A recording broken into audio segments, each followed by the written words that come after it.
Oh my goodness, I've been kidnapped, she thought as fear rang through her veins. She wondered who must have kidnapped her. The thought of her kidnappers killing her made a shiver run down her spine.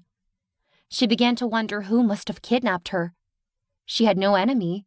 She's never offended anyone. The only enemies she had now were her husband, her best friend, and her mother-in-law. Probably one of them must have kidnapped her to kill her and get rid of her forever. No, I can't let them kill me. I can't lose my job, marriage, and roof over my head in one day and still lose my life.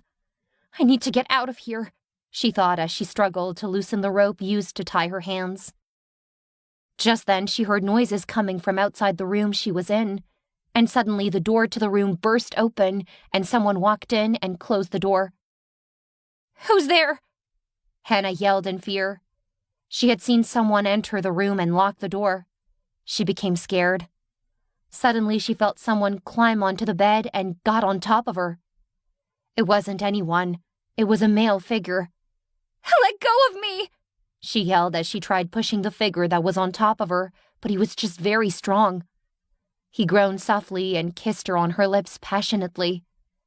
He kissed her breast, and suddenly he started ripping her clothes off while Hannah kept crying and begging for him to let her go, but he paid a deaf ear to her cries. Stay still! He muttered those words. It didn't sound like a request. It was a command. Hannah, who was already becoming weak, closed her eyes and suddenly lost consciousness.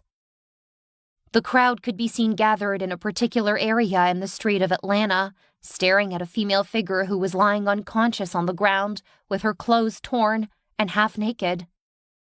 Oh my goodness, isn't that the wife of Jeff Mickelson? What happened to her? Oh my goodness, look at the blood all over her.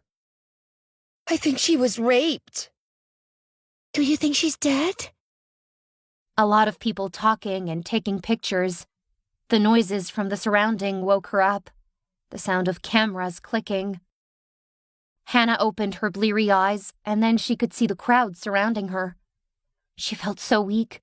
She felt her entire body was so heavy that she could barely move them. Her vision wasn't clear, so she couldn't see clearly, but she could hear cameras shuffling. A male figure is seen sitting inside his office, staring at his laptop in front of him. He rubs his hands on his forehead, trying to focus, but he just couldn't. The pleas of the lady he's forced himself on came running into his head like a flash. It kept distracting him from working. He just couldn't get her to plead and cry off his mind. He closed his laptop and sighed softly.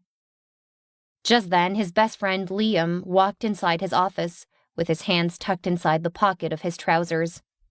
Liam works in his company as his managing director and assistant. Brandon, are you all right? Liam, who noticed the look on Brandon's face, asked as he walked in. Did you find anything about the girl? Brandon asked softly, and Liam sighed softly. No, I didn't. Liam broke the news to him, and he slammed his hands on his table, making Liam flinch. What the hell do you mean you didn't find her, or anything about her?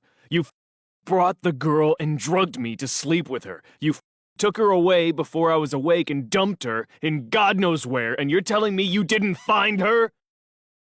Brandon yelled. Liam stared at his friend. He was looking as furious as ever. He wondered why. Liam believes he's done Brandon so much good by giving her a girl on his birthday. Brandon has always been a workaholic. He didn't even have the chance to be with any girl rather than to satisfy himself. In summary, he hates women in general. And he gave him a girl to sleep with as a birthday gift, and he yelled at him, Liam thought and scoffed. I didn't bring the girl. I paid some guys to help me bring some random girl, and they brought her. According to them, they saw her walking by the street, and they abducted her. They could barely recognize her. I didn't even have the opportunity to see her before she was taken away. I asked the men to drop her off where they found her, which they did. No one recognizes her. It would be difficult to know her true identity. Whoever you paid to abduct her, pay them to find her and get out. If there was one thing Brandon hated in his life was women. He didn't want to have anything to do with them. But now his friend had forced him into one. He needed to find the lady and make up for what he's done. He would compensate her with money. That would be the best, and he would cut her off of his life completely.